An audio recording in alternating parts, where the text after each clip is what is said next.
എറണാകുളത്ത് D C സിക്ക് മുന്നിൽ വി ഡി സതീശനെ എതിർത്തുകൊണ്ടുള്ള ഫ്ലെക്സ് ആയിരുന്നെങ്കിൽ ഇപ്പം മലപ്പുറത്ത് നിന്ന് വരുന്ന വാർത്ത വി ഡി സതീശനെ അനുകൂലിച്ചുകൊണ്ട് വീണ്ടും മലപ്പുറത്ത് ഫ്ലെക്സ് ബോർഡ് പ്രത്യക്ഷപ്പെട്ടിരിക്കുന്നു എന്നുള്ളതാണ്. കേരളത്തിൻ്റെ നിയുക്ത മുഖ്യമന്ത്രി വി ഡി സതീശൻ അഭിവാദ്യങ്ങൾ എന്നാണ് ഫ്ലെക്സിൽ എഴുതിയിരിക്കുന്നത്. നേരത്തെ തവനൂർ പാറപ്പുറത്തും ഫ്ലെക്സ് സ്ഥാപിച്ചിരുന്നു. ശാന്തകുമാർ വെള്ളാലത്ത് ചേരുന്നുണ്ട് വിവരങ്ങളുമായി. ശാന്തകുമാർ, എവിടെയാണ് മലപ്പുറത്ത് ഈ ഫ്ലെക്സ് സ്ഥാപിക്കപ്പെട്ടിരിക്കുന്നത്?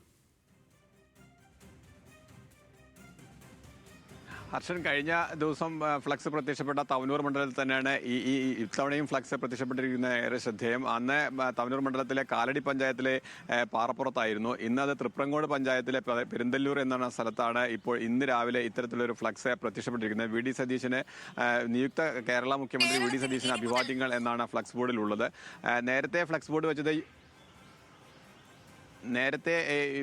വെച്ചത് യൂത്ത് ലീഗ് പ്രവർത്തകനാണ് എന്ന് കാണിച്ച യൂത്ത് ലീഗ് പ്രവർത്തകൻ തന്നെ ഫേസ്ബുക്കിൽ പോസ്റ്റും ഇട്ടിരുന്നു. അത് കോൺഗ്രസുകാർക്ക് വലിയ അതൃപ്തി അവർ രേഖപ്പെടുത്തുകയും ചെയ്തതാണ്. അതിനിടയിലാണ് ഇന്നിപ്പോൾ തൃപ്രങ്ങോട് മറ്റൊരു ഫ്ലക്സ് ബോർഡ് കൂടി ഉയർന്നു വന്നിരിക്കുന്നത്. ഏറ്റവും ശ്രദ്ധേയമായ കാര്യം, തവനൂർ മണ്ഡലത്തിൽ D C C president V S Joy മത്സരിച്ച ഒരു മണ്ഡലമാണ്. ആ മണ്ഡലത്തിൽ കൂടിയാണ് വി ഡി സതീശന് അനുകൂലമായി ഇത്തരത്തിലുള്ള ഫ്ലക്സ് ബോർഡ് ഉയർന്നത് എന്നുള്ളതും ഏറെ കൗതുകരമാണ്. ഹർഷൻ, റൈറ്റ്. ശാന്തകുമാറാണ് വിവരങ്ങൾ നൽകിയത്.